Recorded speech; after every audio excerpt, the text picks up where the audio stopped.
Chair now recognizes Mr. Donalds from Florida for 5 minutes. Thank you, Chairman. It's been an interesting hearing so far. Let's actually get to the actual paper trail of money flow from the CEFC into the bank account for President Joe Biden. And I want to start with a text message, July 31, WhatsApp text message between Hunter Biden and one chairman, one Mr. Zhao. Real quick, Mr. Bobulinski, who is Mr. Zhao? Congressman Donalds, I'd just actually like to spend 20 seconds. If you noticed, Congressman Khanna scurried out of here very quickly, and I'm actually disgusted as I sit here that he didn't address me based on the fact that I'm sitting here in front of the world trying to testify to the truth. In October 2020, I have messages I'm willing to produce to both the Democrats and the Republicans that Ro Khanna sent to me saying, you have always demonstrated to me that you're nothing but an honest with the highest integrity individual, and I was begging for him to go on CNN and tell the world in October 2020. I have extensive emails with Congressman Ro Khanna in 2021 and 2022 where I begged him and his staff to sit down with me and look at my BlackBerry phones that the Democrats are so focused on, to hire forensics experts and go through all of the factual information I had. So the fact that he did not even address me and then scurried out of here is disgusting to me. All right. Sorry, Mr. Donalds. I'll answer your question now. All right, so we're gonna have to come off of that because now we're at 3 minutes, 30 seconds. Yep. Mr. Chairman, for the record, I want to submit into the record 2 different WhatsApp text messages. One, July 31, between Hunter Biden and Mr. Zhao of CEFC, which stipulates that Hunter Biden wants to be able to move on from and get the contract resolved, get the deal resolved, and that Mr. Zhao responds and says, yes, the CEFC is willing to cooperate with the family. On August 31, there's another exchange, this time August 3rd, 2017, between Hunter Biden and Mr. Ganwei Dong. And in this message, they're talking about the stipulations of the arrangement between the Biden family and CEFC. I want to submit both WhatsApp text messages for the record, Mr. Chairman. Without objection to ordered. Okay, now to the money flow, because this is where the rubber meets the road. On August 3rd, they actually stipulate through WhatsApp text messages the exact stipulations of the deal. On August 4th, $100,000 is wired into Owasco PC from CEFC infrastructure. Mr. Chairman, I want to submit for the record a portion of the bank statement for the time period August 3rd of 2017 to August 31, 2017, stipulating $100,000 going from CEFC into the bank account of Hunter Biden through Owasco PC. Without objection to ordered.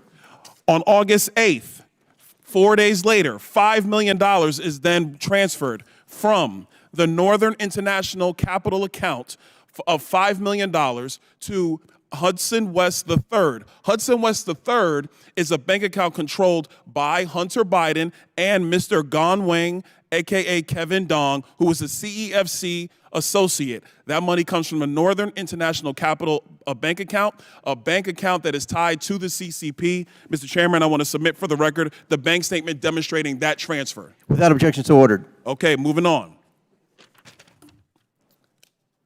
On August 8th, the same time period, there is a wire transfer of $400,000 to Owasco PC from the Hudson West III bank account. That $400,000, Mr. Chairman, I have the transfer records in the bank accounts from the August time period. I want to submit that for the record. Without objection to ordered.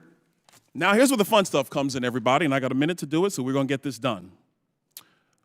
On August 14th, there is $150,000 that is transferred from Owasco PC, which is controlled by Hunter Biden, to Lion Hall Group, which is controlled by James Biden.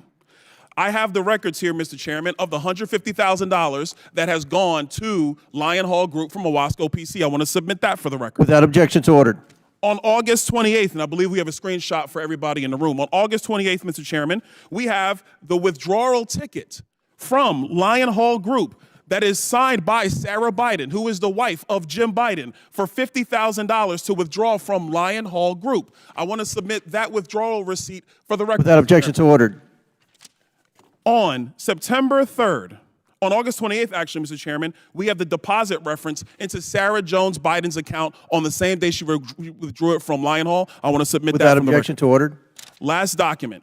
On September 3rd, 2007, from Sarah Biden's own personal account, there is a check that is written to Joseph Robinette Biden, Jr., the President of the United States today, for $40,000, signed loan repayment. A loan repayment, by the way, that Joe Biden's own personal accountant, Mr. Eric Schwerin, has no record for. I want to submit that for the record, Mr. Chairman. Without objection, so ordered. To the members of the committee, it is clear that the source of this money came from CEFC, and that CEFC is a company that is directly linked to the CCP and actually the chairman of the CCP, the chairman of the Chinese Communist Party, Chairman Xi Jinping. With that, I yield. Very good. Chair recognizes Mr. Timmons for 5 minutes, then we'll take a break because we have votes coming up anyway. Thank you, Mr. Chairman. At our hearing last July, I laid out the scheme that the Bidens concocted to sell the Biden brand, netting almost $30 million for various members of the Biden family. This scheme was repeated with various clients in Kazakhstan, China, Romania, Russia, and Ukraine. I'm going to spend my time on just one instance, Ukraine, specifically involving Burisma, which netted Hunter over $3 million during a 3-year period. And to clarify the criminal offenses being alleged, for Hunter Biden, it is conspiracy to commit bribery, 18 U.S.C. Section 201 B, 2A, and C. And for Joe Biden, it's conspiracy to commit extortion under color of official right, 18 U.S.C. Section 1951 B2. And if you want a refresher on those, just look up Senator Menendez and his wife's indictment. So let's start with this. Foreign client has a problem. I've got an email here from Vadim Pozharsky, the Secretary of Burisma. And he is advocating that Hunter Biden intervene with high-level U.S. officials to facilitate meetings and communications expressing their positive opinion of Zlochevsky, the president of Burisma, to the Ukrainian president, chief of staff, prosecutor general, with the ultimate purpose to close down any cases against Zlochevsky in Ukraine.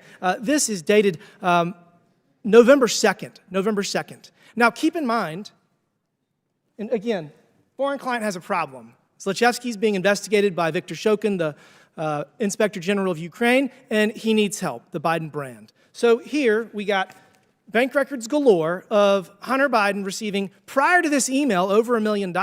After this email, $2 million. You'll find out in a second he really earned his fee. So again, client pays a Biden, $3 million. Next, what happens? What happens? This is great. 11 days later, we have the U.S. Embassy in Ukraine announcing that Vice President Biden is traveling to Ukraine on December 7th. Ooh, interesting. Vice President Biden travels to the country. Here we got a great photo of him touching down. They're very proud of themselves. So Vice President Biden leverages U.S. policy to achieve a favorable outcome for the client. We've all seen the video. He brags about leveraging U.S. foreign loan guarantees to get the Ukrainian government to fire Viktor Shokin to end the investigation. Again, we've got the email from Pozharsky saying that we need to leverage you, who have not provided value yet for your $1 million in service, Hunter. He brings in the big guy. Biden leverages U.S. influence, withholds $1 billion in loan guarantee to fire Shokin. So if that's not enough, we got the victory lap here. We got an email just a few months later saying, whoa, we won in less than a year. You brought us in, so take a victory lap. So look, I mean, this is straightforward. Pay to play. It is bribery. Hunter Biden was paid $3 million at the lowest point in his life. He testified in the deposition that he was drug addicted, that he's never been to Ukraine. Yet he's paid $3 million to get his father to go to solve his client's problem. That is the scheme. Mr. Bobulinski, does this sound like the scheme that you've seen the Biden family do? I wasn't involved in Ukraine, but the facts surrounding this are very similar to CFC and Romania. Thank you for that. So this is the thing. If Hunter Biden were here, we would be able to ask him some questions, maybe clear this up. But he's not. He's not here.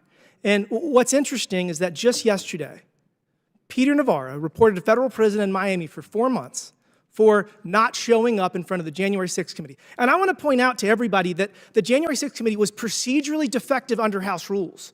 It was procedurally defective because the minority leader did not get to appoint members to that committee. The United States House of Representatives Oversight and Accountability Committee is a procedurally perfect committee. And we have authority to subpoena Hunter Biden, and he has to show up. He has to answer these questions, and he has to tell the world that his father didn't leverage U.S. foreign policy so he would get $3 million. This is no different than what Senator Menendez did. And look, the American people are not buying this nonsense y'all are selling. We must restore their faith in our institutions. And we have to stop this ridiculous two-tiered system of justice where the Department of Justice persecutes President Trump and hides Hunter Biden behind every corner. I mean, this is not the United States of America that the American people deserve, and we have to get our country back on track. With that, Mr. Chairman, I yield back. Mr. Chairman, Parliament